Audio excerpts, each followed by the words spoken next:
Salam tout le monde, salam, c'est Yacine, j'espère que vous allez bien. Alors, je fais cette vidéo parce que je crois que c'était avant-hier sur Discord. Et il y a un truc, honnêtement, comment dire ça? Ouais, qui me saoule en fait. Ouais, j'en ai marre en fait de cet argument-là de la part des sunnites en fait. C'est un argument, comment dire? Que les imams leur ont donné, mais enfin, je sais pas comment dire, c'est la preuve que les imams ne connaissent pas le Coran. Cet argument-là, parce que cet argument-là vient des imams, il vient pas des sunnites lambda, des sunnites lambda, c'est les imams qui leur ont dit de dire ça, et eux, comme bah, ils répètent ce que leurs imams disent, quoi. C'est, bah si euh, quelque chose n'est pas dans le Coran, bah alors on le trouve dans la sunna, dans les hadiths. Honnêtement, je vous dire un truc, cet argument-là prouve, mais réellement, ça prouve que les imams ne connaissent pas le Coran. Ouais, bah, je vais vous dire pourquoi. Alors, donc, eux, comme, comment dire, en fait, je vais dire les choses telles que je les pense et tant pis pour la forme. Ok? Bien. Dans la sourate 46, le neuvième verset de la sourate 46, le prophète dit quelque chose. Il dit quelque chose de très important dans le 46-9. Sourate 46, verset 9. D'accord? Vous savez, voilà, la sourate Al-Hakaf. Al-Ahkaf. Il dit, dans le 46-9, je ne suis pas une innovation parmi les messagers, je ne sais pas ce que l'on fera de moi ni de vous, je ne fais que suivre ce qui m'est révélé, je ne suis qu'un avertisseur clair. Le prophète lui-même dit qu'il ne fait que suivre la révélation, lui-même, de sa propre bouche dans le Coran. Dans le Coran, le prophète dit qu'il ne fait que suivre ce qui lui est révélé. Donc, ça revient à suivre le Coran. Il te dit, je ne fais que suivre le Coran. Bien. Donc, toutes les pratiques là, que vous ne trouvez pas dans le Coran, c'est des pratiques inventées. D'accord? Bien. Ce qui prouve que la soi-disant sunna prophétique là qu'ils ont inventé là, bah, c'est inventé en fait, c'est du bidon. Parce que le prophète lui-même dans le Coran dit qu'il ne fait que suivre le Coran, qu'il ne fait que suivre ce qui lui est révélé. D'ailleurs, on nous dit dans le Coran que l'on doit croire à ce qui est descendu sur Mohammed. Justement, c'est dans la sourate Mohammed, je crois que c'est dans les deux, trois premiers versets. Donc dans la sourate Mohammed, il est écrit comme quoi les croyants doivent croire à ce qui est descendu sur Mohammed. Ce qui est descendu sur Mohammed, c'est le Coran. Bien.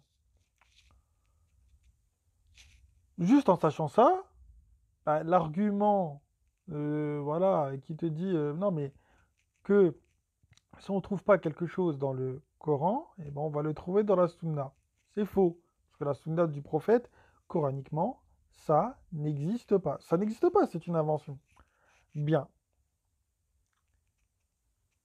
Du coup, tout ce qui est zakat el-fitr ou je sais pas quoi, le fait de dire amin à la fin de la Fatiha, euh, ou toutes les autres pratiques, tourner autour du cube, ce que vous voulez, ne pas manger, ne pas boire pendant 19 heures par jour, tout ça, c'est pas coranique. Ce n'est pas coranique. C'est des pratiques inventées. C'est des pratiques qui sont inventées. Bien.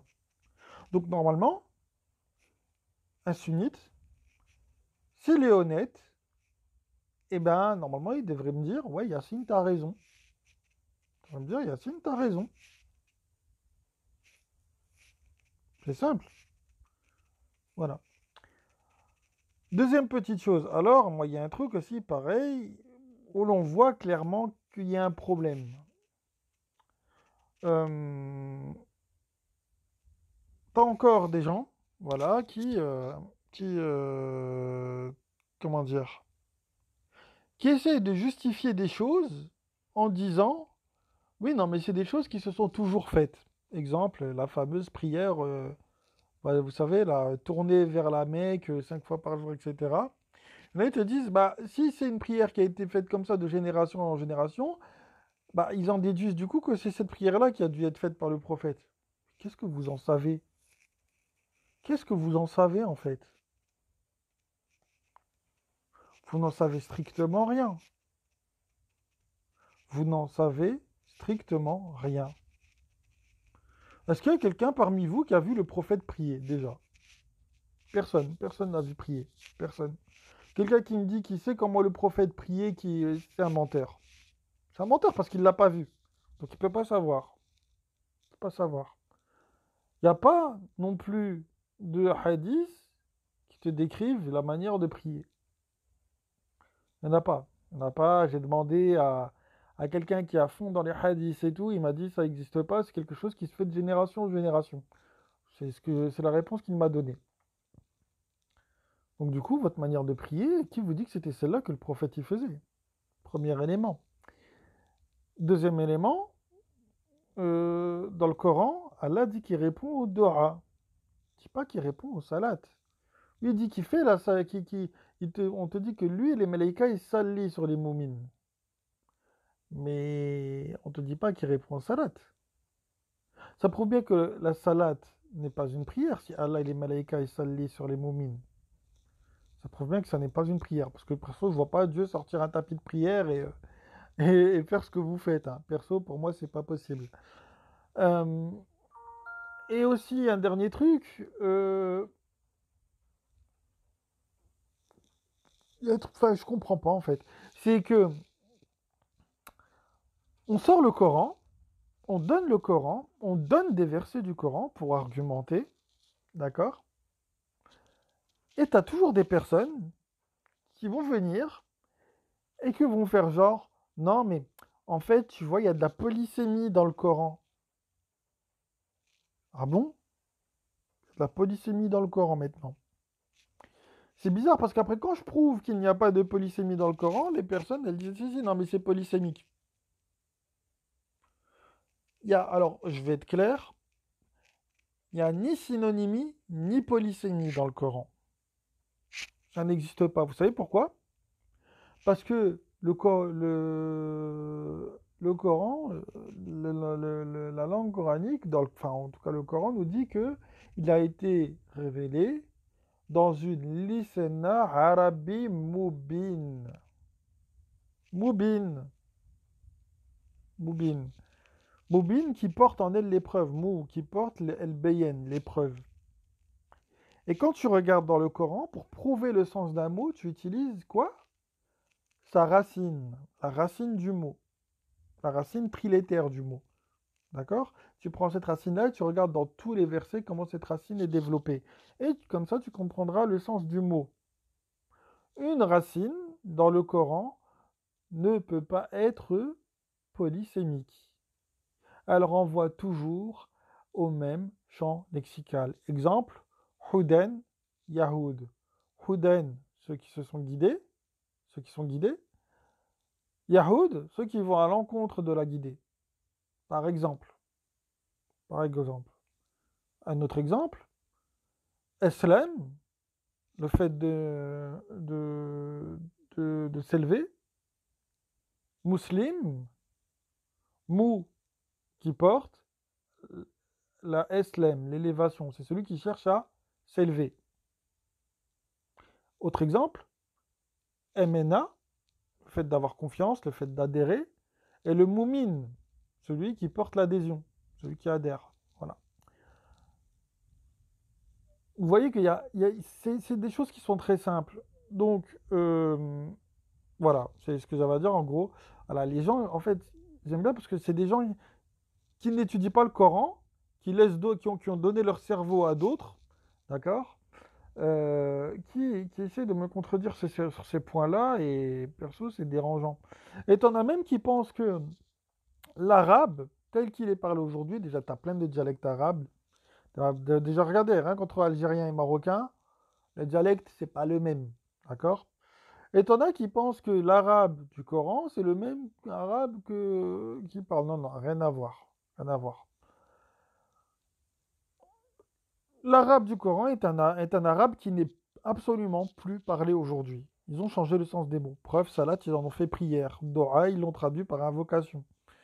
Je sais pas, il y en a plein d'autres. Hajj, ils te le traduisent par pèlerinage, alors que quand tu vas dans le Coran, le Hajj, ça ne veut pas dire pèlerinage, etc. Enfin voilà, il y a plein de preuves. Je pourrais vous en énumérer encore plein comme ça, si vous voulez. Mais voilà, c'est c'est chiant. Voilà, c'est chiant. C'est chiant qu'il y ait des gens qui n'aient rien, qui n'étudient pas le Coran, qui viennent pour te contredire. D'ailleurs, dernière petite expérience en date, j'ai demandé à un musulman ce que ça voulait dire le mot musulman. Et ben, devinez quoi? Il savait pas me définir un musulman. Il savait pas. Il savait pas. Et je lui dis, est-ce qu'un musulman, c'est la même chose qu'un musulman? Enfin, j'étais un peu loin avec lui, mais voilà, pour essayer de lui faire comprendre certaines choses. Mais voilà, il y a des gens, voilà, comment dire, je ne sais pas comment exprimer la chose, mais en tout cas, on a l'impression que, voilà, comme nous le dit le Coran, ils ne réfléchissent pas. Voilà, ça les intéresse pas de réfléchir et ils préfèrent rester dans leurs bêtises et sortir des arguments bêtes. Comme, regardez, j'ai posé la question à ce mec-là, où est-ce que tu trouves le fait qu'il faille donner une zakat le 27e jour du mois de Ramadan? Tu trouves pas ça dans le Coran. Donc pourquoi vous établissez des lois que Dieu n'a jamais ordonnées en matière de dîn? Pourquoi vous inventez des pratiques religieuses? C'est incroyable. C'est incroyable. Ouais, j'ai même entendu quelqu'un dire, ouais, mais non, mais ça c'est bien, je pense que c'est bien de faire ce sacrifice pour Dieu. Il y a un verset dans le Coran qui dit, vos